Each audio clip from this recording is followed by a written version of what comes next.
باركت على إبراهيم إنك حميد مجيد আল্লাহ রাব্বুল আলামিনের শুকরিয়া আদায় করি আলহামদুলিল্লাহ। আল্লাহর হাবিবের শানে দরুদ এবং সালাম সীমিত সময় যা পড়া হলো আল্লাহ তাআলা কবুল আর মঞ্জুর করে আমাদের নাজাতের উসিলা বানাক, একই সাথে তামাম দুনিয়ার সমস্ত ইমানদারের জন্য আল্লাহ তাআলার কাছে মাগফিরাতের দরখাস্ত করি, আল্লাহুম্মা আমিন।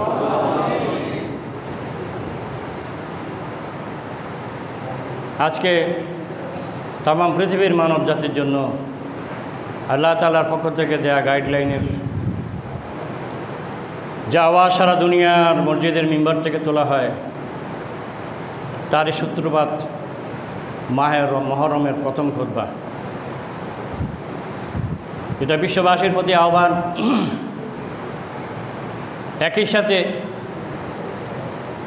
10 মহরমের আগে দ্বিতীয় খুতবা পড়ার যেহেতু সুযোগ নেই, এটার দুটোটা খুতবার আবেদন আজকের জন্য প্রযোজ্য। প্রথম খুতবা আমাদেরকে উৎসাহিত করা হচ্ছে এবং আফসোস আর হাসরতের জন্য শিক্ষা দেওয়া হচ্ছে, আমরা যেন বিগত দিনের জন্য অনুশোচনা করে অনুতপ্ত হয়ে আফসোস করি সময় কাজে না লাগানোর কারণে, এবং ভবিষ্যতের জন্য সিদ্ধান্ত গ্রহণ করি। এটা হচ্ছে প্রথম খুতবার আহ্বান।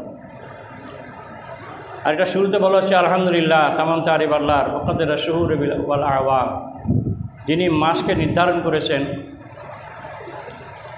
তার পক্ষ থেকে, কীভাবে মুজাদ্দিদিদ দুহুরি ওয়াল আইয়াম, জামানার পরিবর্তনের মাধ্যমে, দিনের পরিবর্তনের মাধ্যমে, আল্লাহ যে তাহা আমা বিশারেল হারাম, যার সূত্রপাত করেছেন হারাম মাস দিয়ে তথা মহরম মাস দিয়ে, খালাকাস সামাওয়াতি ওয়াল আরদা ওয়া মা বাইনাহুমা, যিনি আকাশ জমিন সব কিছু তৈরি করেছেন এবং এর মাঝে সব কিছু তৈরি করেছেন, মুতাফাররিদান বিল বাকায়ে ওয়াদ দাওয়াম,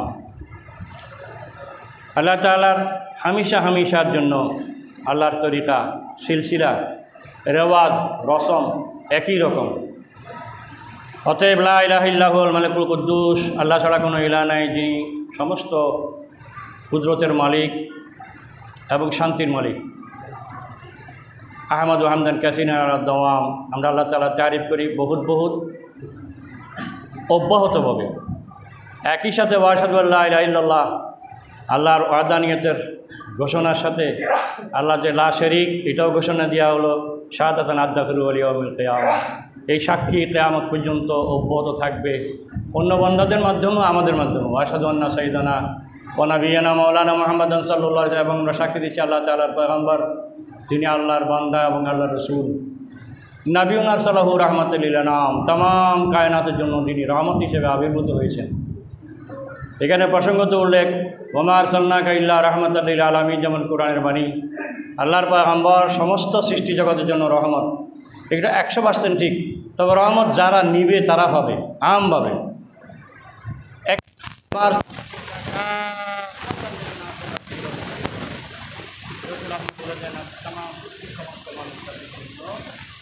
শুভ সংবাদদাতা এবং ভয়াবহ সর্বনাশ আগত, যে কঠিন শাস্তি, ভয়াবহ সম্ভাবনার সতর্কবাণীও আপনার দ্বারাই উচ্চারিত হবে। শুভ সংবাদ যেমন দিবেন জান্নাতের খুশকিসমতের কথা,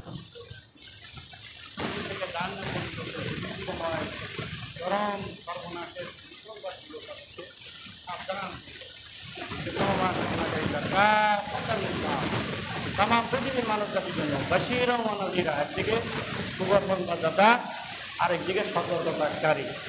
কিন্তু দুর্ভাগ্য জাতির দুর্ভাগ্য আমাদের, আমরা আগের আয়াতটা পড়লেও এই আয়াতটা পড়ি না। বাংলাদেশ শতকরা 99টা মাহফিলের মধ্যে এই আয়াত পড়া হয়, ওয়ালা তাকুলু লিমান ইউকতালু ফি সাবিলিল্লাহি আমওয়াত, যারা আল্লাহর পথে নিহত হয় তাদেরকে তোমরা মৃত বলিও না। আল্লাহ বলছেন তারা জীবিত, যদিও তোমরা জানো না। এই আয়াতগুলো খোলাসা তো একটা, ওরা এমন একটা পর্যায়ে পৌঁছেছেন বলে আল্লাহর প্রিয় হয়েছেন, আর প্রিয় হয়ে গেছেন বলেই আল্লাহ তাদের সামনে এই মর্যাদার কথা ঘোষণা করেছেন, যারা আমি আল্লাহর পক্ষ থেকে রিজিক পায়, বলে সুবহানাল্লাহ। তাদের মরার দরকারি, মরা তো রিজিক হয় না, তারা এমন একটা জীবন পেয়েছে যারা অব্যাহতভাবে আল্লাহর পক্ষ থেকে রিজিক পাবে। এই কথা দিয়ে কথা বোঝা যায় না যে তারা একটা মর্যাদা অধিকারী হয়েছে। সে মর্যাদাটা অটোমেটিক হওয়া যায় না। নিশ্চয়ই তারা সাধনা করেছেন, মেহনত করেছেন, পরিশ্রম করেছেন, আল্লাহর কর্মসূচি বাস্তবায়ন করেছেন, এই করতে যাওয়া জান মালকে বাজি রেখেছেন। এখন তাদের কথা বলে মাহফিলের শুরুতে শেষ পর্যন্ত শুধু তারা সম্মান বয়ান করতে করতে মাহফিল শেষ করলাম, কিন্তু কোনো কর্মসূচি দিলাম না। তা আমার শিক্ষাটা কী? এই জন্য এখান থেকে শিক্ষা এটাই। অনেকে বলেন যে যেহেতু আশুরার এই দিনে অনেকগুলো ঘটনা, শত শত ঘটনা সংঘটিত হয়েছে, সেগুলোর কারণে এই দিনটা বিশেষ বৈশিষ্ট্যমান, বিশেষ মর্যাদার অধিকারী।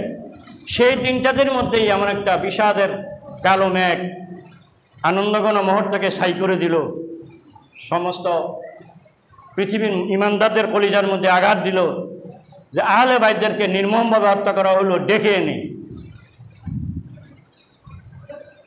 অতএব এটা একদিকে শিক্ষা, এই জন্য বলতে হবে ওইগুলো যদিও শোকের, এটাও শোকের, কিন্তু সেখানে আনন্দের বিষয় আছে। আল্লাহ তাআলার রহমত অবারিতভাবে বর্ষিত হয়ে যেদিন, আকাশ থেকে বৃষ্টি বর্ষিত হলো যেদিন, দুনিয়া তৈরি হলো যেদিন, দুনিয়া ধ্বংস হবে যেদিন, আদম আলাইহিস সালাম তৈরি করা হলো যেদিন, এবং লক্ষ লক্ষ নবী পাগম্বর বিভিন্ন মর্যাদার কথা ঘোষিত হলো এই দিনকে কেন্দ্র করে। এই দিনের মর্যাদা তো আসেই, কিন্তু সেই মর্যাদার দিন থেকে মধ্যে আরেকটা ইতিহাস সৃষ্টি হলো কারবালার প্রান্তরে এই ঘটনা ঘটার মাধ্যমে। এখানে শিক্ষা কী? এখানে শিক্ষা শুধু কান সুখ করা নয়, এখানে শিক্ষা হচ্ছে তারা যে কোরবানি করলেন, তারা যে ত্যাগের পরিচয় দিলেন, তারা যে কষ্ট করলেন, সে কষ্ট করার জন্য আমাদেরকে এই ঘটনা উৎসাহিত করতেছে যে তোমরাও কষ্ট করার জন্য তৈরি হও। কিন্তু কষ্ট আমরা এতটা করি, হয় কয়েক মন জিলাপি, নইলে কয়েকটা গরু, নইলে কয়েকটা মহিষ, পরম আনন্দে ভোগ করা হলো। মাহফিলে সালাতুনিয়াও পড়লাম, দরুদও পড়লাম, কিয়াম দাঁড়াই করলাম অথবা বসে দরুদ পড়লাম, যেভাবে করলাম, এরপরে খানাপিনা করে বাড়ি চলে গেলাম। তাহলে এটা তো উৎসবে পরিণত হইল, নাকি ভুল বললাম বলেন? কিন্তু শিক্ষাটা হচ্ছে তারা যেই ধরনের ইসলামের জন্য অতীতে কোরবানি করেছে, এই ইতিহাস তোমাদের সামনে পেশ করার মানেই হলো এরকম কোরবানি তোমাদের জীবনেও হয়তো আসতে পারে। তোমরা মানসিকভাবে তৈরি থাকো, প্রয়োজন হলে তোমাদেরকেও এরকম কোরবানি করতে হবে। তো বড় কোরবানি তো পরে, আগে তো ছোটো কোরবানি। আমি তো কষ্ট করে অজুটা করি নাই, আমি কষ্ট করে তো বিছানা ত্যাগ করে ফজরবেলা নামাজ পড়ার জন্য উঠি নাই, এটাও তো ত্যাগ, এটাও তো কোরবানি। যে এই কোরবানিটা করতে পারেন সে জান দিবে কেমনি? আল্লাহু আকবার। দ্বিতীয় মাশাআল্লাহ হাজির, হে উপস্থিত জনতা, আ'লামু, জেনে রাখো, আন্নাহু কাদ ইস্তাকবালাকুম আমুন জাদীদ, তোমাদের জীবনে নতুন বছর পদার্পণ করেছে। ওয়া শাহরুল মুহাররামুন, তার নাম পবিত্র মাস। হামিদুন আউয়ালু শুহুরিস সানাতিন, যাকে দিয়ে বছর উদ্বোধন করা হলো। এই কথা বলে আমাদেরকে আজকে স্মরণ করে দেওয়া হলো যে মাহে মুহররম তোমাদের জীবনে শুরু হলো। সেই মুহররমের 10 তারিখের আগে পয়লা মুহররম যেসব ইতিহাস এবং 10ই মুহররমের যেসব ইতিহাস, এই সবগুলো শিক্ষা এই ব্রতের জন্য, সবকের জন্য, শিক্ষার জন্য তোমাদের সামনে আসা। যারা যুগে যুগে আল্লাহর রহমত পেয়েছে, কেন পেয়েছে? তারা তাদের মালিককে রাজি করতে পেরেছে বলেই মালিক তাদের প্রতি রাজি হয়েছে।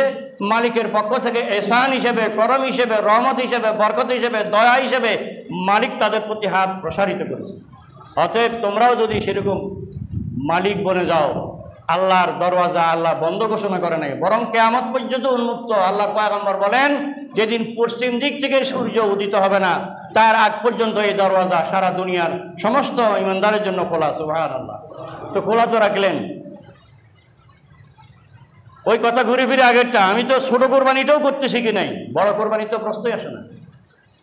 এই উদাহরণটা বোঝার জন্য আমি সবসময় বলে থাকি, জাল যতই দামি হোক, জালের মালিক মিথ্যা কথা বলে নতুন জামাইকে জাল দিল না, একথা প্রমাণ করে মেয়ে বিয়ে দেওয়ার পর জামাইয়ের কদর না থাকলেও থাকবে, যেহেতু নতুন জামাই। কোনো দিকে মনে কষ্ট নেয় কি না? জামাইয়ের সমাদর এই সময় বেশি। নতুন জামাই যখন বিয়ে করে 1-2 সপ্তাহ বা 1-2 মাস, এই সময় জামাইয়ের কদর বেশি না কম? বেশি। এই সময় জামাই যাতে খুশি হয়, জামাই যাতে মনে কষ্ট না নেয়, শ্বশুর শাশুড়ি আপনার চেষ্টা করবে। তারই অংশ হিসেবে জামাই শ্বশুরের কাছে চাইলো, আপনার একটা জাল আছে, দেন না মাছ ধরি। আপনি দিলেন না, মিথ্যা কথা বললেন যে কে বা কারা জাল নিয়ে গেছে, এখনও দেওয়া যায় নাই। একবারে জ্বলন্ত মিথ্যা কথা বললেন। বলেন তো কেন মিথ্যা বললেন?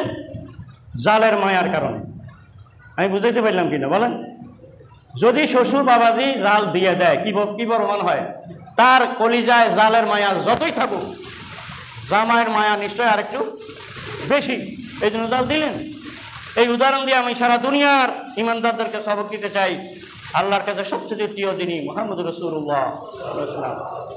যে রসুলের গায়ের মধ্যে মশামাছি পোষা হারাম করলেন, ধুলাবালি পোষা হারাম করলেন, যে রসুলকে আল্লাহর নাম ধরে ডাকেন নাই তারা ইজ্জত দিলেন, সেই রসুল যখন তায়েফের ময়দানে বৃষ্টির মতো মার খায়, আমার জিজ্ঞাসা গোটা দুনিয়ার কাছে, সেই সময় কি আমার আল্লাহ কি ঘুমেছিল নাকি? আল্লাহ কি কোনো সময় গাফেল থাকে? আল্লাহ কি এই ঘটনা দেখে নাই? তাহলে আমার আল্লাহ কি এরকম অফরক যে উজু তুমি মার খাও না কেন করতে মায় তোমার তো বাঁচাইতেন না পারি? বিষয়টা কি এরকম? আল্লাহ যদি সবই পারে, আল্লাহ যদি সবই পারে, হাজারো লাখো ঘটনা ঘটাইলেন, ইমানদারা বিপদে পড়েছে, আল্লাহ মুহূর্তের মধ্যে তার কুদরত হাজির করে তাদেরকে কুদরত হাজির করে তাদেরকে সেই বিপদ থেকে উদ্ধার করছে। এরকম হাজারো ঘটনা আসে না নাই? তাহলে সারা সৃষ্টি জগৎ সব থেকে আহম বলেছেন, সব থেকে আফজল বলেছেন আল্লামা আল্লাহু আকবার আব্দুর রহমান জামিয়া মসজিদ সাদি রহমতুল্লাহ আলাইহি এটার প্রশংসা করেছেন।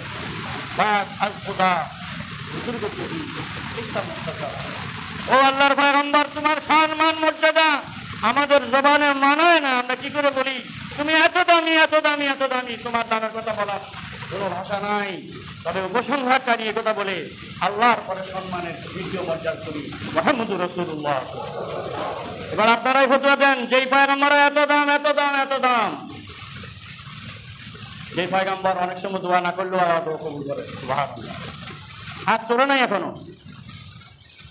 হিজরতের আগে মক্কা থেকে হিজরতের কারণে তিনি বিদায় হলেন, কিন্তু মন রয়ে গেল মক্কায়, যেখানে আমি জন্মগ্রহণ করলাম, আমার মায়ের দেশ জন্মভূমি। আমার মন কাঁদে, মনে চাই সেদিকে তাকাই থাকি। তখন মনে পড়লো, যদি মার আল্লাহ নির্দেশ করতো যে কাবার দিকে ফিরে নামাজ পড়ো, তাহলে মনে সান্ত্বনা পাইতো। আমি তো এমনি কাবার দিকে তাকাই থাকতে ইচ্ছে করে। আমি চলে যাওয়ার সময় কাবার দিকে তাকাই তাকাই বলছিলাম, ও কাবা, আমার আপন লোকেরা যদি আমাকে তাড়াই না দিত, আমি তোকে ফেলে যেতাম না। আমি চলে যাইতেছি, আমার হৃদয় মন তোর কাছে রয়ে গেল। যে কাবার মহব্বতে, কাবার ভালোবাসায় তিনি কথা বললেন, আর সে কাবার কথা মনে মনে চিন্তা করলেন, যদি আল্লাহ এই কথা বলতো যে তুমি নামাজটা কাবার দিকে ফিরে পড়ো, তাহলে আমার মন শান্তি পাইতো। এ কথা নামাজের ভিতরে কল্পনা সাথে জিবরিল ফেরেশতাকে পাঠাই দিয়ে আল্লাহ তাআলা বললেন, হে পয়গম্বর, আপনি 2 রাকাত নামাজ তো বাইতুল মুকাদ্দাসের দিকে ফিরে বসছিলেন, আপনার মনের মনসা আপনার মালিক জানে। আমি নামাজের ভিতরেই আপনারা ইচ্ছা পূরণ করতে চাই, বাকি 2 রাকাত আপনি মক্কার দিকে ফিরে পড়েন। বলেন সুবহানাল্লাহ। তাহলে আল্লাহ তাআলা আল্লাহ রসুলের সন্তুষ্টি চাইলেন কি চাইলেন না? এটাই বুঝাতে চাইলাম জাতিকে। এমন পয়গম্বর, এমন দামি পয়গম্বর, যার কাবা পরিবর্তন নামাজের ভিতরে হলো। এই জন্য ওই মসজিদের নাম হলো 2 কাবলা মসজিদে কিবলাতাইন, 2 কাবলার মসজিদ। যেখানে 2 রাকাত পড়লেন বাইতুল মুকাদ্দাসের দিকে, 2 রাকাত পড়লেন মক্কার দিকে। কথাটা এই জন্য বললাম, ওই পয়গম্বর যখন তাইফের ময়দানে মার খাইতে খাইতে যখন বেহুশ হয়ে গেলেন, হযরতে জায়েদ ইবনে সাবিত রাদিয়াল্লাহু তাআলা আনহু, যিনি তার পালক পুত্র ছিলেন, রসুল বেহুশ হয়ে গেল। কান্দে করে করে রসুলকে খাজুর গাছের আড়ালে নিয়ে লুকাইলেন। আর দেখেন, রসুলের যখন হুশ আসে, রসুল তখন যেই রক্তগুলো ঝরতেছে, এই রক্তগুলো গায়ের মধ্যে মাখাইতেছে। হযরতে জায়েদ বলে, ইয়া রাসূলুল্লাহ, আমার জিজ্ঞাসা করতে ইচ্ছে করে, রক্ত বাইর হলে তো আবার শরীরের ভিতরে ঢুকে না, আপনি রক্ত মাখান কেন? আল্লাহর পয়গম্বর বলেন, ও জায়েদ, তুমি জানো না আমাকে तमाम পৃথিবীর মানব জাতির জন্য আল্লাহ রাব্বুল আমিন রহমত করে পাঠাইছে। আমার রক্ত জমিনে পড়লে গজব আসতে পারে, আমি জাতিকে গজব থেকে বাঁচানোর জন্য আমার রক্ত জমিনে পড়তে দিচ্ছি না। বলেন সুবহানাল্লাহ। এই পয়গম্বর 3-4 বেহুশ হয়ে গেলেন মার খেয়ে। আমি জাতির কাছে একটাই প্রশ্ন রাখতে চাই, আমার আল্লাহ যেহেতু সবই পারেন, আল্লাহ যেহেতু সবই দেখেন, তাহলে এই হৃদয় বিদারক ঘটনা যখন ঘটলো, রসুলকে মারতে মারতে যখন বৃষ্টির মতো পাথরের আঘাতে রসুলকে রক্তাক্ত করলো, আল্লাহ বিষয় কি জানে না জানে না? এই অবস্থা থেকে আল্লাহ রসুলকে বাঁচাইতে আল্লাহ পারে কি পারে না? আল্লাহ যে বাঁচাইলেন না, এটা দিয়েই আজকে আশুরার ইতি টানলেন আল্লাহ গোটা দুনিয়াকে সবক দেওয়ার জন্য, যে আমার পয়গম্বরের মহব্বত আমার কাছে যত বেশি থাকুক, আমার দিন কায়েমের জন্য আমি লক্ষ লক্ষ নবী পয়গম্বরকে দুনিয়াতে পাঠিয়েছিলাম, তার পরিসমাপ্তি ঘটেছে সর্বশেষ নবী দিয়া। অতএব এই নবী আমার কাছে যতই দামি হোক, আমি দুনিয়াকে শিখাই দিলাম, জানাই দিলাম এই ঘটনার মাধ্যমে, আমার পয়গম্বরের মহব্বতের চাইতো আমার দ্বীনের মহব্বত আমি আল্লাহর কাছে বেশি, যার জন্য মহব্বতের মুহাম্মদকে মার খাওয়া প্রমাণ করলাম। যেই কারণে মার খাওয়া হচ্ছে, ওই দিনের দাম আল্লাহর কাছে আরো বেশি। বলেন সুবহানাল্লাহ। এবার আসেন, যেই পয়গম্বর তার মাথার উপরে বসে ইমাম হাসান হুসাইন খেলাধুলা করলে তিনি খুশি হয়, স্বয়ং আল্লাহ খুশি হয়। আল্লাহ খবর পাঠাই দিলেন মসজিদ নববীতে, আপনি আসরের নামাজ পড়াচ্ছেন, আপনি 2 রাকাত পড়ছেন, বাকি রাকাতে আপনি মাথা তুলতেছেন না। সাহাবায়ে কেরাম সব বিরক্ত হয়ে গেছে, সিজদা এত লম্বা হলো কেন? কিন্তু পরে কেউ কেউ মাথা তুলে দেখে তার কাঁধের উপরে একটা ছেলে নাচানাচি করতেছে। আল্লাহর পয়গম্বরকে আল্লাহ জানাইলেন, যতক্ষণ পর্যন্ত আপনার নাতি নিজে নিজে নেমে না যায় আপনি নামতে দিয়েন না, আপনি তামাশা দেখেন, আপনার আল্লাহ তামাশা দেখতেছে। সুবহানাল্লাহ। আমি জাতিকে প্রশ্ন করতে চাই, যেই হাসান হোসেনের খুশির জন্য নানা খুশি, যেই নানার খুশির জন্য নাতিরা খুশি, আর যেই খুশির সাথে আল্লাহ খুশি, সেই নাতিদেরকে কোরবান হইতে হবে কেন ইসলামের জন্য বলেন? এই জন্য শেষ কথা এটাই, ইসলাম জিন্দা হতা হ্যায় হর কারবালা কে বাদ। তার মানে হচ্ছে যেখানে কারবালা, যেখানে পানির বাধা, সেখানে পানি থেমে যায় না, পানি বিকল্প পথ বেছে নেয়। যুগে যুগে ইসলামের বাধা যেখানে এসছে, ইসলাম বিকল্প পন্থায় উদ্ভাসিত হয়েছে। অতএব ইসলামের বাতি কারো না কারো মাধ্যমে আল্লাহ নিভাইতে দিবেন না, বরং জ্বলন্ত করে রাখবেন। সারা দুনিয়ার মানুষ যদি বাতিকে নিভাই দিতে চায়, আল্লাহ বলে কিভাবে জ্বালাই রাখতে হবে, এই শক্তি আর সামর্থ্য তো আমি আল্লাহর আছে। অতএব তোমরা আমার দিনে সাহায্য করি, হও না হও এটা তোমাদের ব্যাপার। তোমরা আমার দিনকে বাসায় রাখবা, এই জন্য আমি ঠেকে যাই নাই। আমার দিনকে কিয়ামত পর্যন্ত আমি বাসায় রাখবো। তবে এর সাথে যারা সম্পৃক্ত হবে তারা হবে সোনায় সোহাগা, তারা হবে ইজ্জতের মালিক, সম্মানের মালিক দুনিয়াতেও আখিরাতেও। ইমাম হাসান হুসাইন সেই কথাই আমাদেরকে বুঝাই দিচ্ছেন যে আমরা আল্লাহর কাছে প্রিয়, রসুলের কাছে প্রিয়, গোটা দুনিয়ার কাছে প্রিয়। আমরা ওই প্রিয় হওয়া সত্ত্বেও আল্লাহ আমাদেরকে মার খাওয়ালেন, এই জন্য ওই ইসলাম আল্লাহর কাছে বড় দামি, বড় দামি, বড় দামি। আজকে সেই ইসলামের বাতি নিভে নিভে হচ্ছে, আর আমরা সবাই মন কলা খাচ্ছি, ইচ্ছা মতো ইসলাম প্রচার করতেছি, অমুক এরকম তমুক এরকম।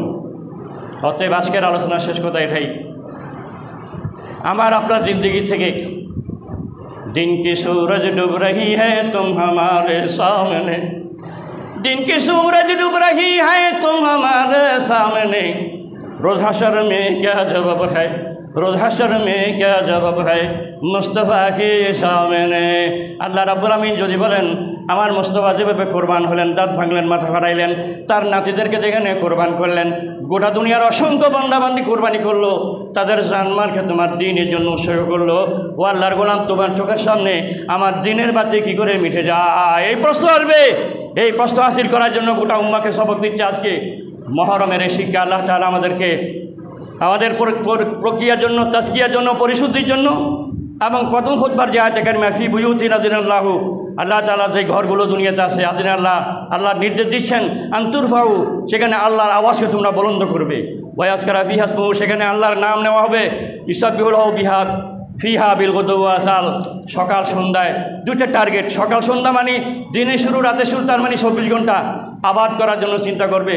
দ্বিতীয় খুতবায় হাজারো ঘটনা যে সংঘটিত হলো, সেই আয়াত কারিমা দিয়ে আল্লাহ উপসংহার টানলেন। আল্লাহর বন্দারা, আলাম তারা ইল্লা দিনে ইয়াকুনান আনফুসুহুম, আল্লাহ তাআলা বলেন আমি তো সেই আল্লাহ, যে আল্লাহ আমার পক্ষ থেকে আমার বান্দাবান্দিদেরকে আমি পাক করি, যাদেরকে চাই পবিত্র করি। এই পবিত্রতা ওই পবিত্রতা যা দুনিয়ার জন্য এবং আখিরাতের জন্য। ওয়ালা ইউলামুনা ফাতিলা, আমি কারো প্রতি জুলুম করি না।